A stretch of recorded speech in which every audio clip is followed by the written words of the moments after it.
Para sahabat, jumpa lagi di dalam ulasan video saya kali ini. Teman-teman sekalian, kita akan membahas alasan-alasan mengapa Belanda mendirikan sekolah di Nusantara, khususnya di Indonesia. Jadi teman-teman, sebelum kita bahas lebih lanjut, jangan lupa untuk menekan tombol like dan subscribe biar channel ini terus maju dan berkembang.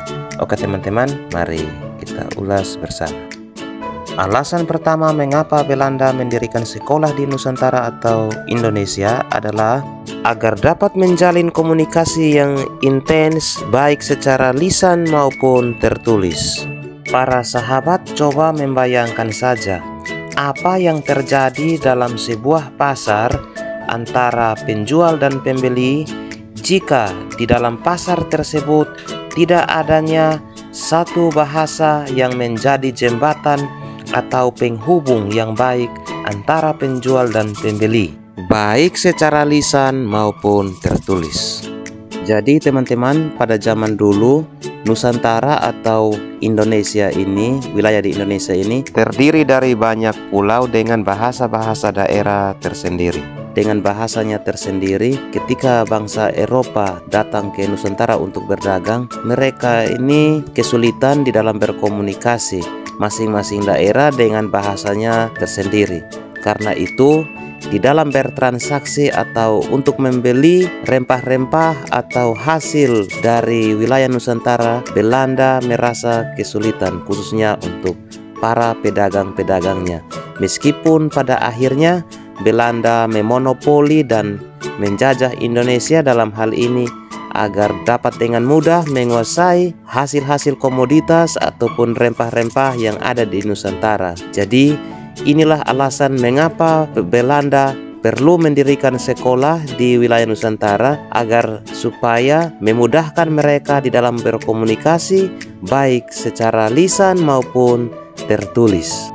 Alasan kedua mengapa Belanda mendirikan sekolah di wilayah Nusantara atau Indonesia adalah untuk mempermudah proses penyebaran dan pengajaran agama Kristen di wilayah Nusantara atau di wilayah Indonesia. Karena pada zaman dulu ketika bangsa Eropa atau bangsa Belanda datang ke wilayah Nusantara, mereka juga sengaja untuk menyebarkan ajaran-ajaran agama Kristen dengan kedatangan misionaris-misionaris. Nah, ketika kedatangan misionaris dari Belanda, mereka menemukan banyak warga atau masyarakat di wilayah Nusantara yang belum dapat membaca dan menulis. Karena itu, disinilah menjadi titik awal Belanda harus mendirikan sekolah di wilayah Nusantara supaya para penduduk pribumi dapat dengan mudah membaca dan memahami isi dari kitab agama Kristen yang dibawa oleh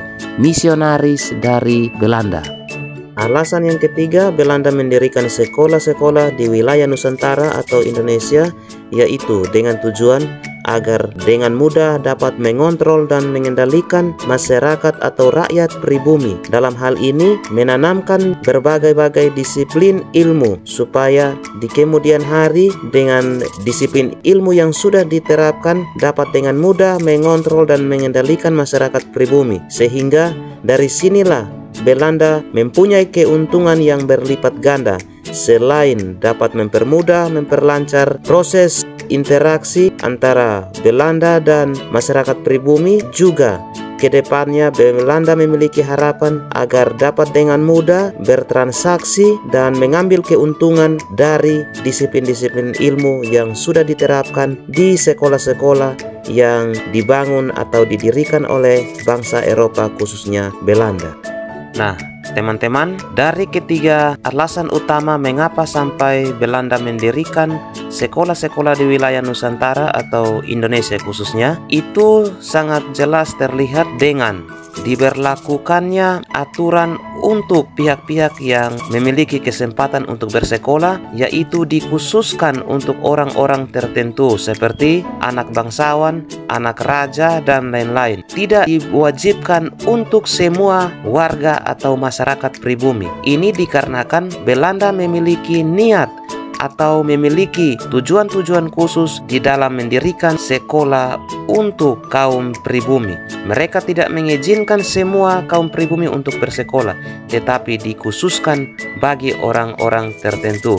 Namun, di sisi lain, sisi positif yang dapat kita ambil yaitu bahwa dengan Belanda mendirikan sekolah-sekolah di wilayah Nusantara atau Indonesia, lahirlah kaum terpelajar dari organisasi Budi Utomo hingga organisasi-organisasi kaum terpelajar lainnya yang turut berpartisipasi untuk kebangkitan nasional. Dan pada akhirnya juga lahir tokoh-tokoh nasional seperti Ki Hajar Dewantara, Muhammad Hatta, dan Insinyur Soekarno. Bahkan tokoh-tokoh terpelajar lainnya yang turut berkontribusi penting hingga meraih kemerdekaan yang dicita-citakan oleh para leluhur atau nenek moyang dari bangsa Indonesia. Dan semuanya ini mengenyam pendidikan di sekolah-sekolah yang didirikan oleh bangsa Belanda.